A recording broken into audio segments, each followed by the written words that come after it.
Hey guys, gonna film a little trade review. It's the third time I'm doing it. Just had a weird computer crash, but anyways. Um, Blue lines indicate high day and low day from day prior. We had the hourly sell-off from yesterday. It was really quite aggressive.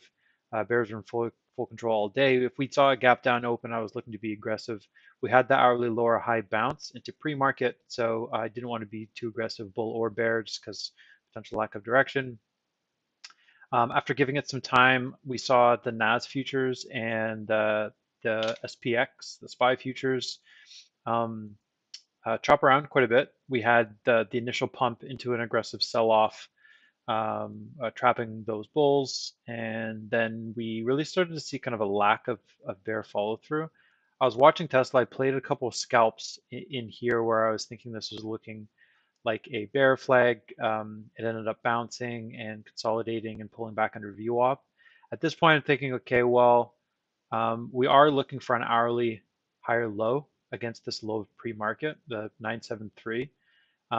We saw, I'll pull in this other chart over here. My other monitor, I always have this chart up, which has SPX futures, NAS futures, IWM, and Bitcoin. We were right here in the morning. The time is important. So this is around 8:05 here. This is around 8:05.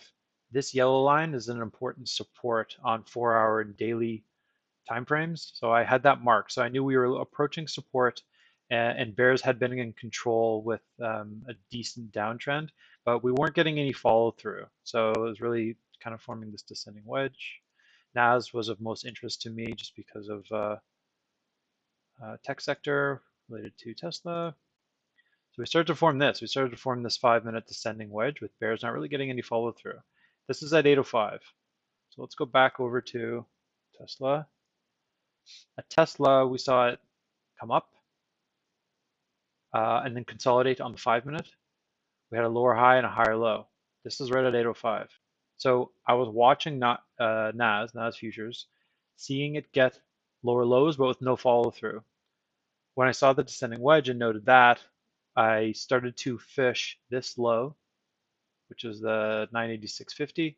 I started to fish it with market buys here. I got filled in two positions, I think 988, 988.50, something like that was my average.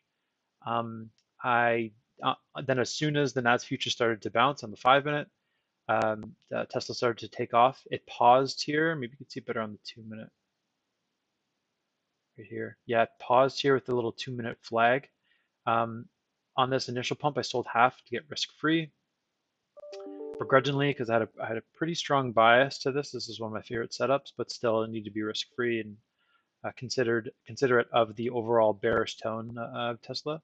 Then when I saw this 2-minute bull flag, I added twice the size of my position with the break of 994, the high of this 2-minute candle. I also wanted to be quite aggressive and get into the position if we were going to test this resistance at VWAP before the break, just so my orders didn't get skipped. Over the past couple of weeks, I've noticed some bad fills when buying breakout. So if confident, I wanted to get in before.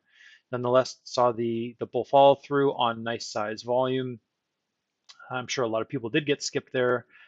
If they did have a stop loss order, over the 995s, 995.50.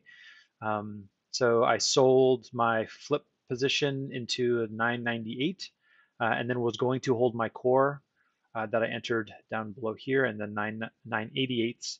I still have a full-time job, so I wanted to just lock in my profit. This was well over a day maker at that point, so I took the position completely off. So if you have any questions, feel free to ask in the thread. Otherwise, I'll catch you later. See you.